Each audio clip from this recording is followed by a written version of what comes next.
Hello everyone. Thank you so much for joining us today at RJ Julia. We are so excited to have Paul Doiron here today to talk about his book, Hatchet Island. I'm going to give him a quick introduction before I let him take it away. A native of Maine, best-selling author Paul Doiron attended Yale University, where he graduated with a degree in English. The Poacher's Son, the first book in the Mike Bowditch series, won the Barry Award, the Strand Award for the first novel, and has been nominated for the Edgar, Anthony, and Macavity Awards in the same category. He is a registered Maine guide specializing in fly fishing and lives on a trout stream in coastal Maine with his wife, Kristen Lidquist. And now I'm going to turn it to him, but quickly I just wanted to let you know that we will be doing a signing afterwards, so if you haven't already purchased a copy of Hatchet Island and you did want to, we do have copies available for purchase, and then you can get it signed by Paul after the event. So now I'm going to turn it over to Paul and let him take it away. Well, hi everybody. I feel for you having to wear the masks because here I am projecting all over you. I did take a COVID test today before I hit the road, so whatever that's worth. Thank you very much for coming out for this. You know, I drove down from Maine, so it was about 5 hours, and even though I've had 13 books, my career is getting longer. I've had every kind of bookstore experience that one can have, from people out the door to one lonely fan. You always hope for enough of a crowd to make it feel like it's worthwhile, especially for your publisher to feel like it's worthwhile. So they continue to send you places like Madison, Connecticut, which was, they didn't have to twist my arm for this because, among other things, I went to Yale, and so I don't get back down this way very often, and it was just sort of fun to be back in the neighborhood. Let's see. So to expand on the introduction I got, I always do this. If your spouse dragged you out here tonight and you really don't know who I am, my name is Paul Doiron, and I write a series of crime novels about a Maine game warden named Mike Bowditch. There are now 13 in the series, of which Hatchet Island is the most recent, which is why it's hardcover. To get to an inevitable question, yes, there's going to be a 14th, 15th, and 16th. I have a contract for that. And the 14th, I finished the first draft, and it is very rough, but it was a relief because I know there's a book there underneath. So what I plan to do tonight is I'm going to read to you a little bit from Hatchet Island, because I think it's important for fiction, especially. I have my books are all available on audio. They're all available as ebooks as well on all of the various platforms, and they're also available. This was a surprise. There's so many surprises when you become an author, of which one is I'm a great favorite of Reader's Digest, which I did not know still existed. And as it turns out, just about every one of my books has been picked up by Reader's Digest and abridged. I've never read an abridged version, but when somebody writes me complaining about profanity or something, I can always say, look for the Reader's Digest version. It also turns out that Reader's Digest has a worldwide presence, and so a lot of the languages that my books have been translated in come from having gone through Reader's Digest in Brazil, because Brazil was not the first place that I was going to imagine would be eager for a Mike Bowditch mystery. So I write this series. They're all set in Maine with a couple of departures, short departures out of state. And because I am out of state, I'll just say quickly about what a game warden is. It's funny, in every book I feel compelled to explain what the job is. because it isn't, in some ways it's not a 21st century job. And the way that I describe it is, it's essentially an off-road policeman in the state of Maine. They have all of the arrest powers as deputies. They train at the Maine Criminal Justice Academy and then go on for special training as game wardens.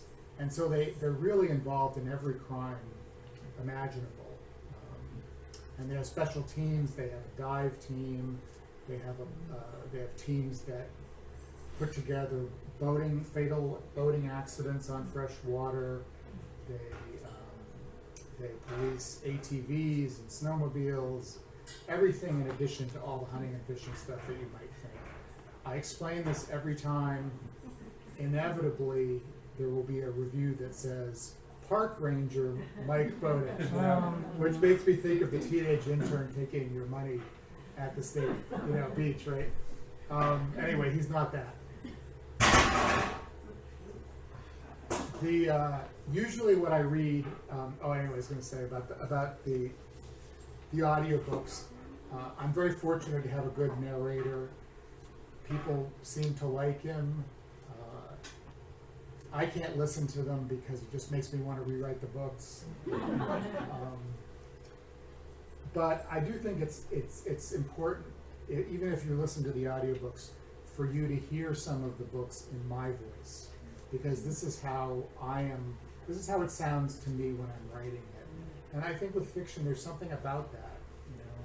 I would love to be able to go back and hear Jane Austen read, from Pride and Prejudice. I mean, who wouldn't, right?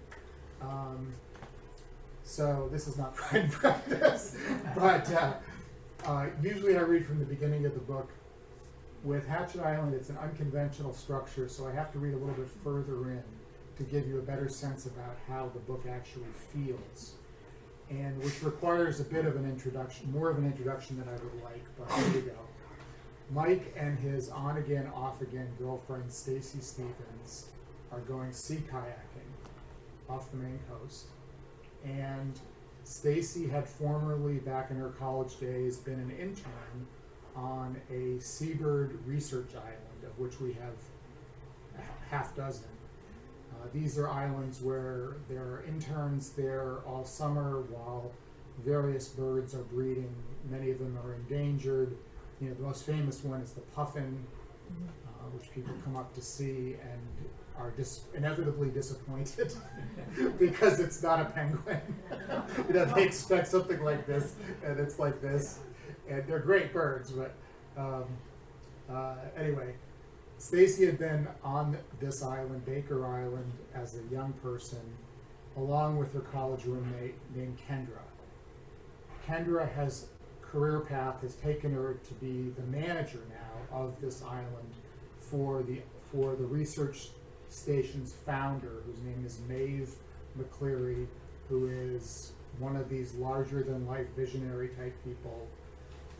And Kendra reaches out to Stacy and says, I know you're coming out kayaking our way. Can you stop at our island? Some stuff is going on here, and I don't even know how to explain to you, but we're really scared. Can you tell Mike to bring his gun? So that's the introduction, okay? So this the part I'm going to read.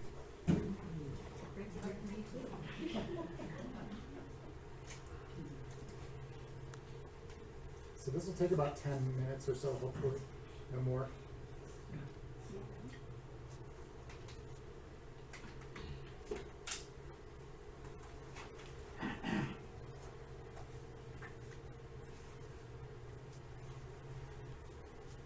All right. And if I don't have a loud voice, but this is a pretty good space for acoustics, so if you can't hear him back, you can hear me, okay. All right, so I forgot one piece of this. So they visit the island, and they find out why they wanted the gun. The interns are being harassed. Maeve has come out publicly for right whale protections whales get entangled in fishing gear. It's primarily actually happening in Canada. It has yet to happen in Maine, but nevertheless. This has, of course, alienated the local lobstermen who are, lurking around all the time. It's also, one of them presumably has decided that his response is going to be to release weasels onto this island to just kill all the birds, which is based on something that actually happened in Maine, although that person released raccoons, which was, I think the weasels would have been harder to deal with.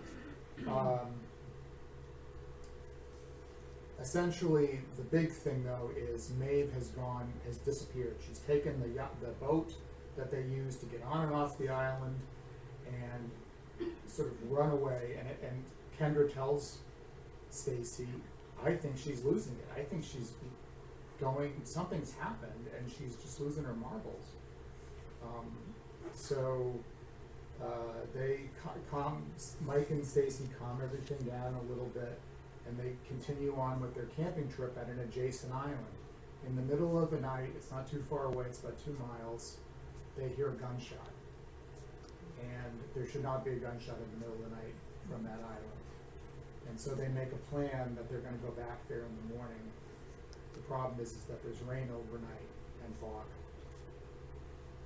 Very long introduction, I'm sorry. But I hope you get the gist of it, right? I had to take a drink of water before that, and now I have to take one after that. All right. An hour before dawn, the fog invaded the island. It crawled up the beach and slithered between the tree trunks, and we heard water dripping from the evergreens so that it still seemed to be raining in the forest. We dressed in the dark, both of us adding layers against the cold we were sure to encounter at sea. Then I started a fire in the circle of wet stones and made breakfast, while Stacy took down the tent. I fried eggs and bacon and grilled biscuits in the bacon fat. I dropped the eggshells in the coffee pot to settle the grounds and make cowboy coffee.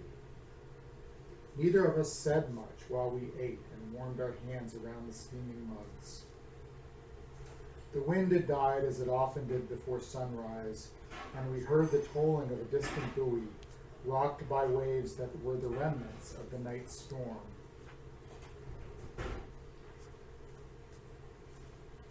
Even before the sun rose, the fog became suffused with a faint light. Somewhere offshore, herring gulls began to quarrel. I felt anticipation building, as if I'd been injected with adrenaline.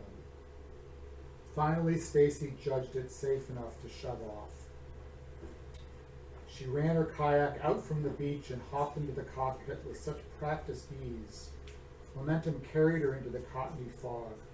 Her forward strokes were so clean and rhythmic, she scarcely made a sound sliding across the surface. My own launch was less graceful. I slid into my cockpit before I was clear of the shallows. The boat scraped along the submerged gravel before I was free. She was waiting offshore with her spray skirt already buttoned up around her torso. You're going to want to put yours on or your boat will fill up with water from the spray and surf, she said.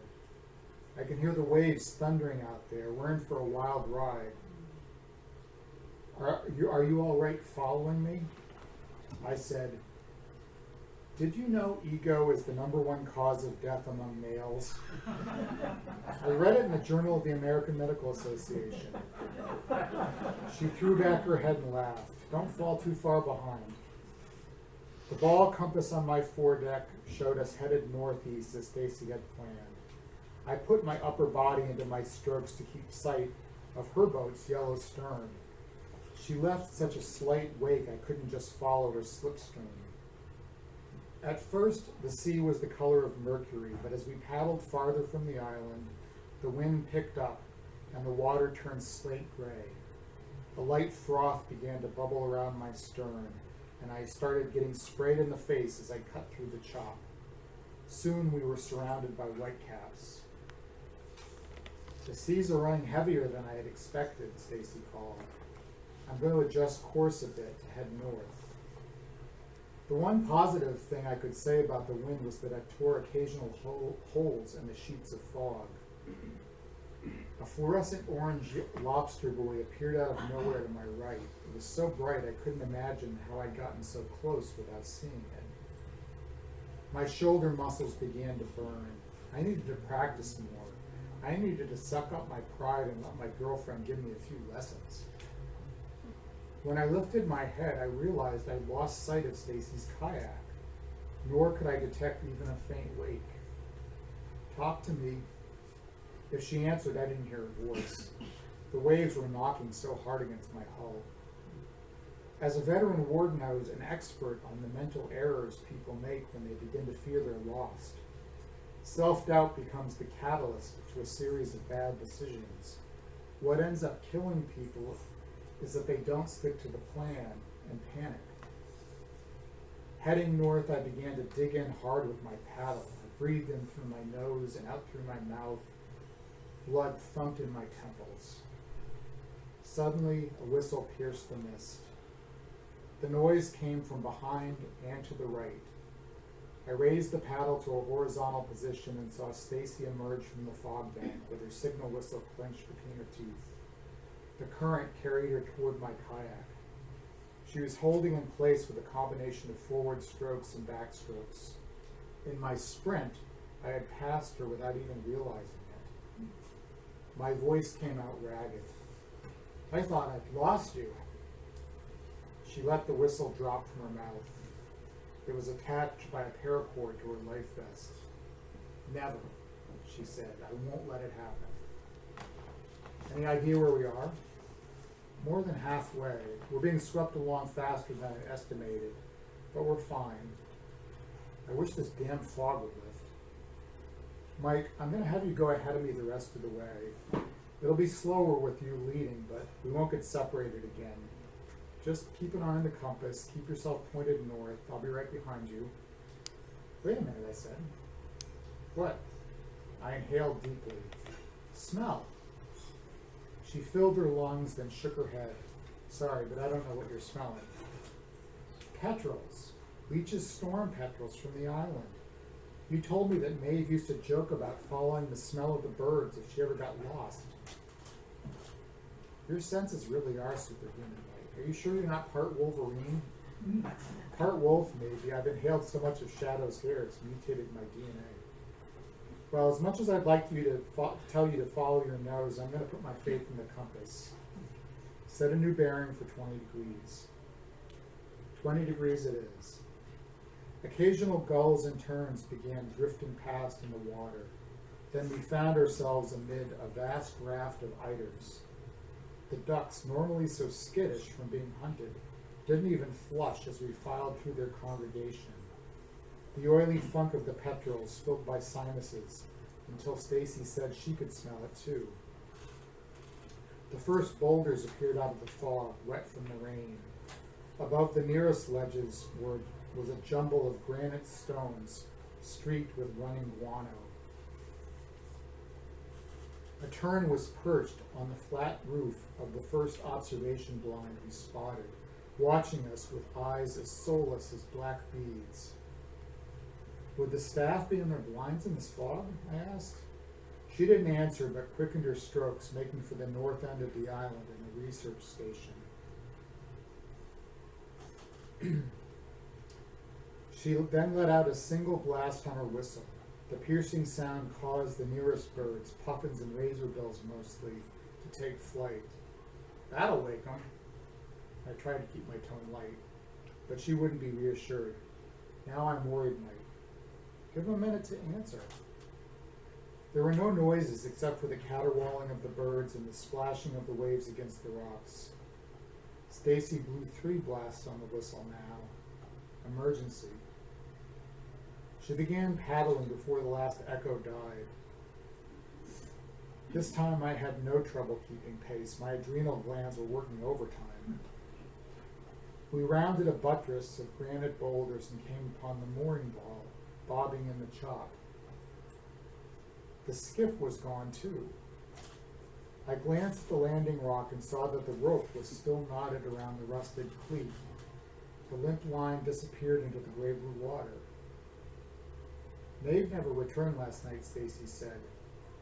The certainty in her voice was eerie, and now the skiff is gone too. Well, you said she didn't like making the trip in the rain. That gunshot we heard, it wasn't one of them firing at a weasel. We can't know until we go ashore. I'm afraid to, Mike. You want me to? That's not what I mean. I'm going with you. I just don't know if I can bear to see what's up there. Don't get ahead of yourself, Stace. There are lots of innocent explanations for this. I can't think of a single one. We'd gotten lucky with the tide. I took the initiative to land first. With several sprinting strokes, I managed to power the bow of my kayak into the wedge between the rock and its neighboring boulder. Keeping my center of gravity low, I pushed myself up from the cockpit and crawled forward over the deck. I felt my handgun on the belt beneath my drive suit. Then I was ashore. As I straightened up, I gave a glance to the path leading up to the grassy lip above. Between Stacy's whistle and the racket I'd made exiting the kayak, I half expected to see someone standing there in the mist, but I saw no one and heard nothing but birds. Hurry, Mike, Stacy said behind me. I took hold of the grab handle of my kayak and dragged the boat up until it caught in the grass. Behind me, I heard the smack of a paddle hitting a rock and then the grinding sound of Stacy driving her own boat into the narrow opening between the boulders. By the time I turned around, she was already scrambling on hands and knees across her deck. She sprang clear of her boat and landed on the shore. She was in too much of a rush to worry about it drifting off. She didn't even remove her life vest. As she shot up the trail calling the names of Kendra, Hillary, Garrett, I took a moment to yank her kayak above the high water line. We didn't need to risk losing another boat. Stacy had already disappeared into the fog. I could no longer hear her calls above the shrieking birds. In this heart-thumping moment, they really did sound like winged terrors sent by vengeful gods. I was halfway up the slope when a question occurred to me. I turned and made my way down the oblong boulder until I came to the rusted cleat. I reached my hand into the water and pulled up the slimy rope. I retrieved about 20 feet of line before I found the newly frayed end. It had been cut. Someone was in a hurry to leave, or to keep someone from leaving. I dropped my personal flotation device beside my kayak, stepped out of my dry suit, and removed my firearm from its holster. I chambered around and began making my way through the weeds parallel to the trail. Stacy, unfortunately, had sprinted up the muddy path. The treads of her Chuck Taylors obscured whatever footprints hadn't melted in the rain. I hoped her haste wouldn't prove to be something we regretted. I'm already treating this as a crime scene, I realized. Then my God, is a profanity that I can't utter. Oh, she's gone. I'm still on it. You can fill in a profanity. Anyway, it gives you a little bit of the flavor of this book. So,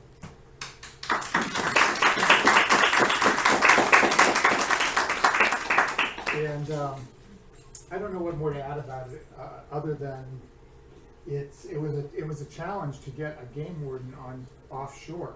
I have always lived on the Maine coast. I've been moving progressively eastward as I've gotten older. For some reason, I think eventually I'm going to end up, as the lighthouse keeper at West Quoddy Head, the farthest point in the continental U.S. But as it turns out, some of these offshore islands where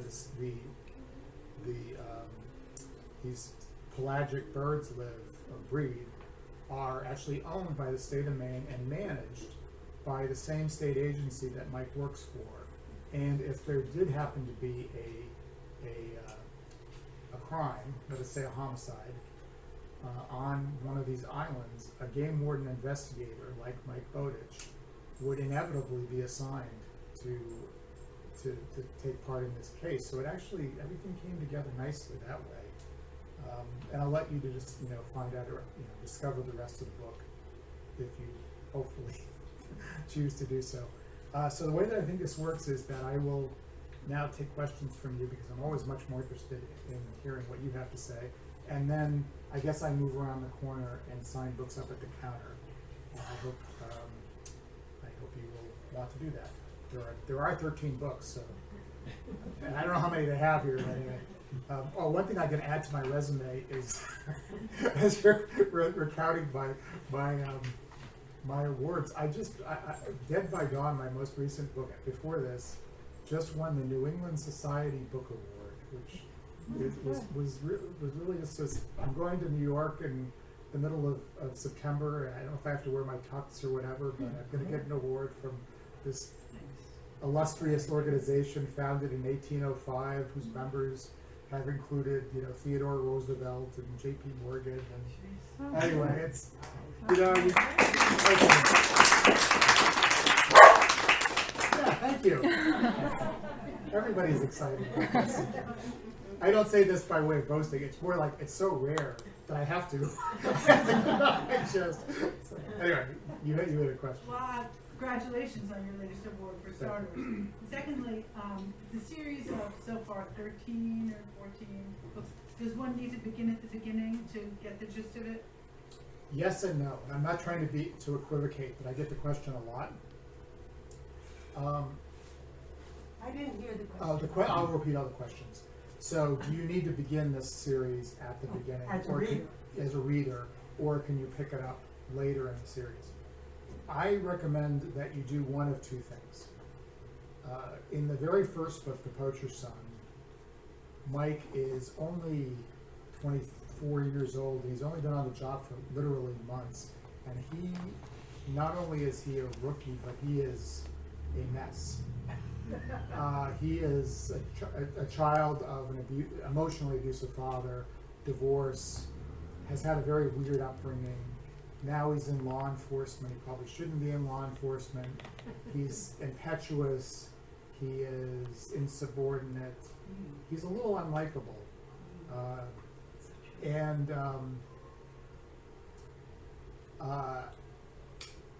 The idea in the series is that Mike grows personally and professionally over the books.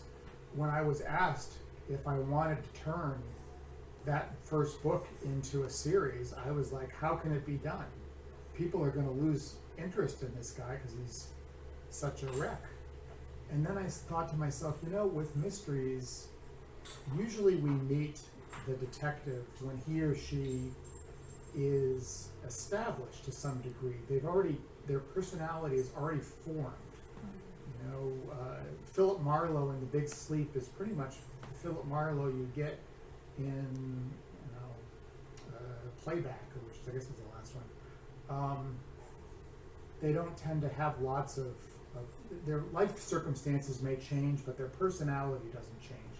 And so I said, this is actually an opportunity. I can write a series about a young man, and the subtext to the whole thing is, how do you become a hero? What do you have to, what has to happen to you? How do you have to respond to it? So I have over the course of the 13 books, I have like what I call my 2-step forward books, and then my 1-step back books, where Mike he makes a little progress and then he backslides. So I think the books are, yes, best read in order. However, I'm also conscious of the fact that many people lost patience with Mike early on. And there's something to be said for reading something like Hatchet Island or Dead by Dawn and seeing that he's turned out okay. He's going to make it. And then you can go back and find out why he is the way that he is. So, yes, sir. Yeah, I started with Poacher's Son 13 years ago, and I've been reading, and one of the things I enjoyed about it is watching the evolution of the character, because quite frankly, he was a jerk in the first few books, but, immature, but it was nice to see. And I also enjoy the fact that you're willing to take some risks. I see a lot of writers who write the same book over and over again. But I'm just curious, and I'm sure you've had this question many times, but, I mean, how did you come up with the idea of a game warden And Yeah. I didn't know, and I actually checked with a deep officer one day. They basically do the same thing in Connecticut Yeah. as you do up in Maine. They go through the state police academy and everything else. How'd you come up with this idea? It was really original. Well, it wasn't as original as I thought it was, or it was original at the time I started. Yeah. So two things happened in my life. I always wanted to be a novelist, ever since I was around 11 or 12 years old. I've had three career aspirations. When I was very young, I wanted to be Batman. Then I wanted to be a cartoonist.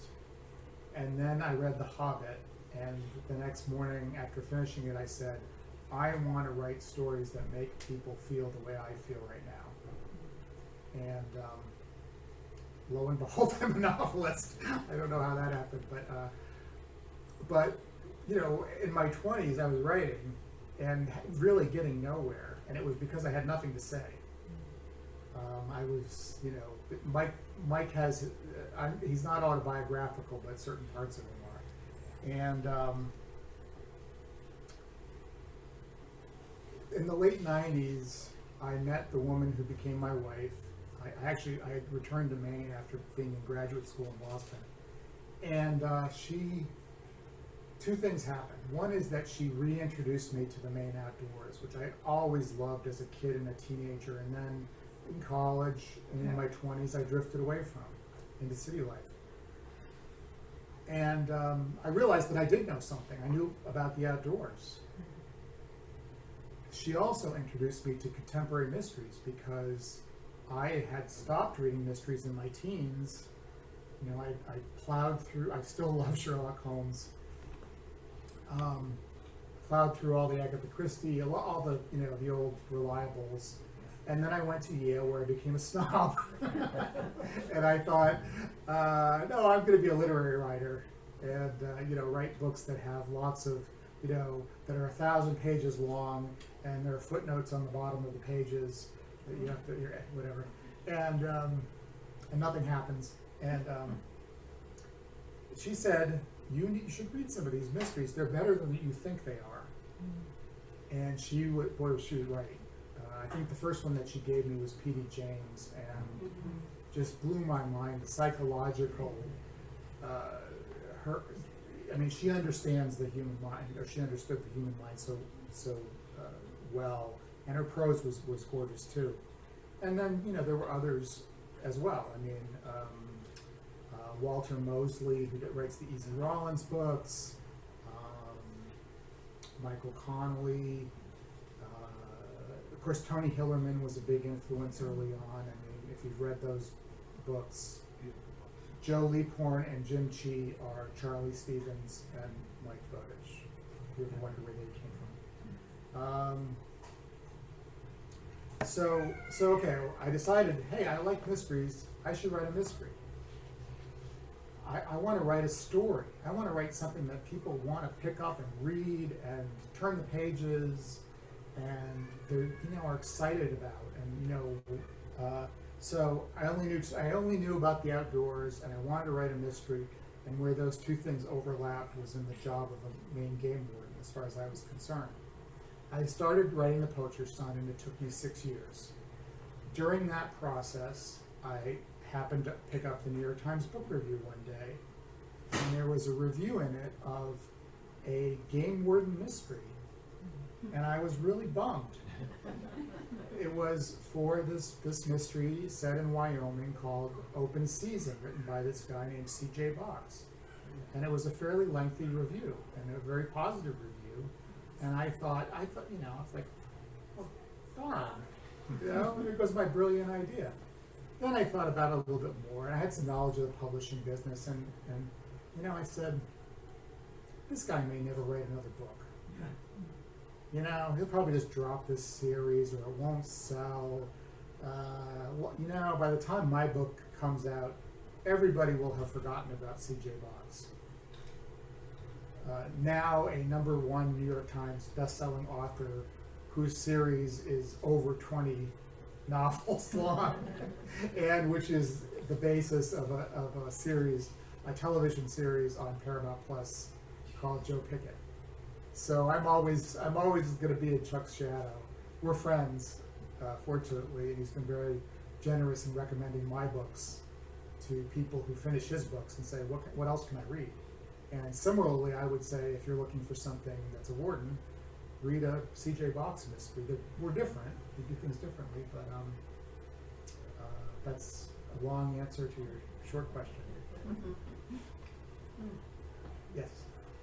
I myself have recently graduated from college for creative writing, and I do great. want to become an author someday.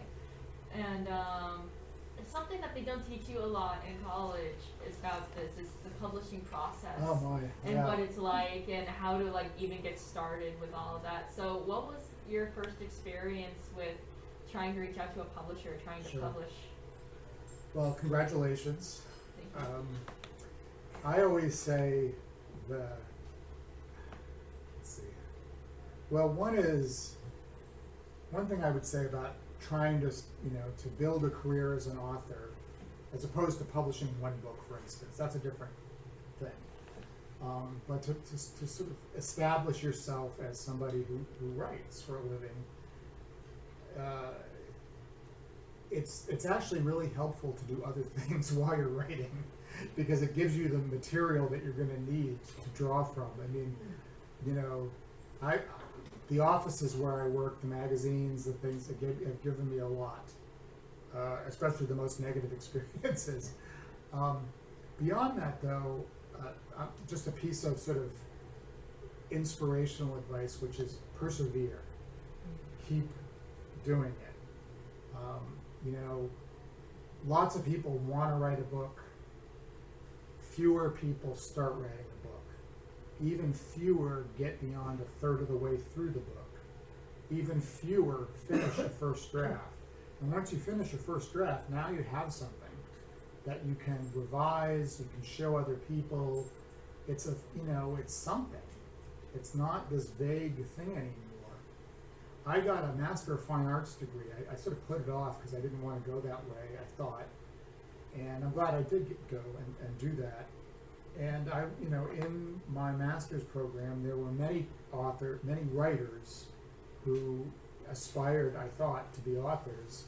And some of them, most of them, or many of them, were more talented than I was. And I look around now at who published, and almost no one did, in a fairly large class. And I think it was just that I wanted it more. I was going to keep doing it, so I would get up in the morning before I went into the office and write. And I would write on weekends. My wife was working Saturdays, and I would just write all Saturday and things. In terms of the publishing business itself, there are different ways to look at it. And, of course, there's all kinds of books that, promise to give you this, the secrets that are going to open the doors in front of you. It doesn't really work that way. What you do need to understand about publishing is that it is an industry, and the goal, there are some people who have very high-minded goals about publishing great books, bringing art into the world, but they also need to make money, and that is how decisions are made. So you do have to be sensitive to the fact that it's not just sort of this abstraction, that there is this business side of it, that when you go from having written a book to trying to sell it, everything changes. And realistically, you do need to have a literary agent. And these days, editors are relying more on agents to sort of be there to weed through everything, so that they don't have to, and their assistant doesn't have to. And getting an agent, fortunately, that's easier. It's still very hard, but at least agents have websites now, and they tell you what they want and how to show it to them. And you try to find somebody who represents an author who's similar, but not identical to what you're doing, because then you'll know that agent is sympathetic to your goals and your style, or whatever it is that's similar. And then if it's a good agent, hold their hand and let them take you through the dark forest. Because publishing is a dark forest.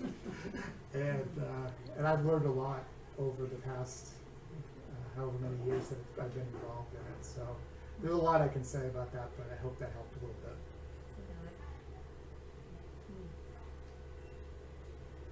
Is there really a Hatchet Island?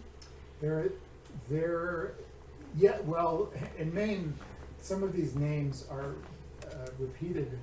I think there's something like 50 mud ponds in Maine, which tells you a lot about, both about the imagination of the people who mapped out Maine and the muddiness of our ponds.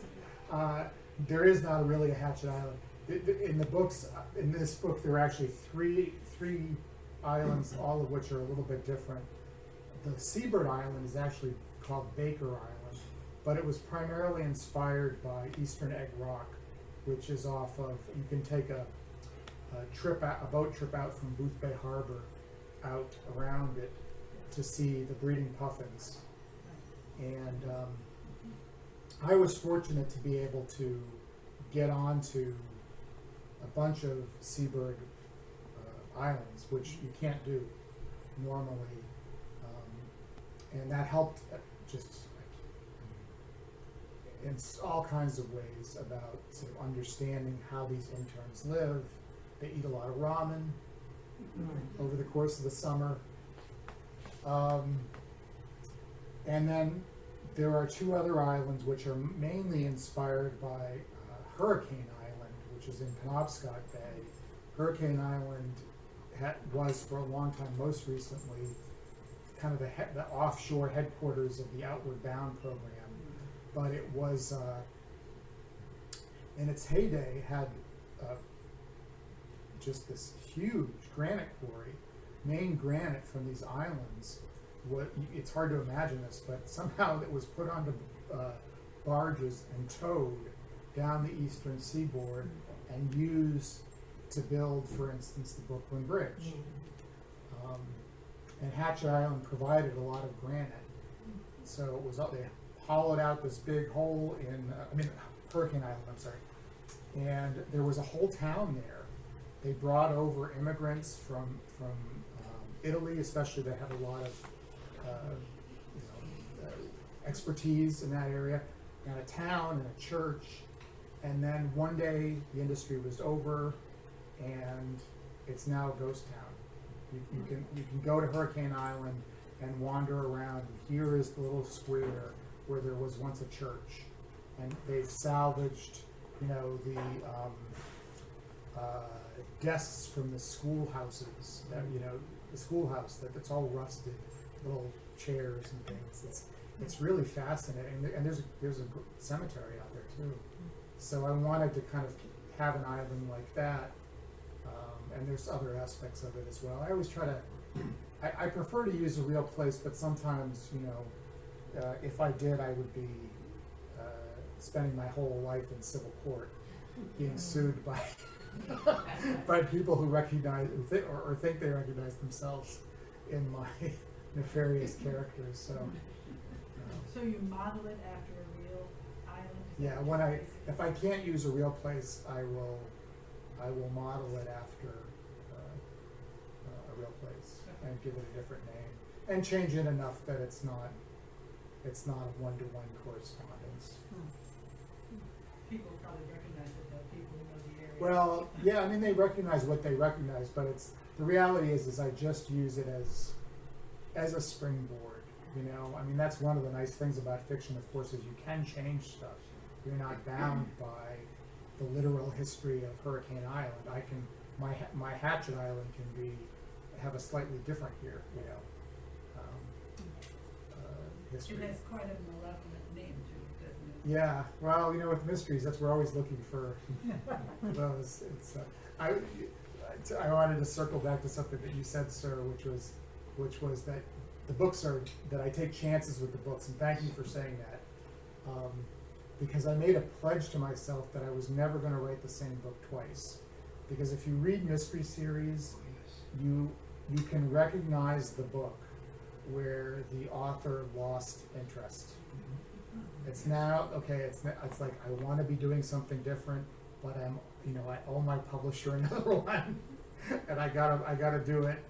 And as a reader, it's just so sad, when you read that book, because you're excited, you want more, and so like taking chances, playing with some of the structure, those sorts of things are really important to me.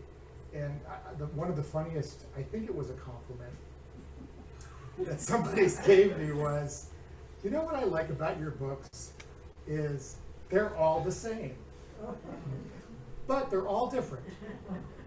And that's really what you're shooting for, right? Is you're shooting, it's like in some ways it's very close to what a lot of television shows do, where they will experiment and they will have an episode that's this is the musical episode of of Scrubs or whatever it is, and that's always fun as as somebody who watches TV, to see when a show is willing to take those kind of risks too. So. All right, I think that's all the questions we have time for. Okay.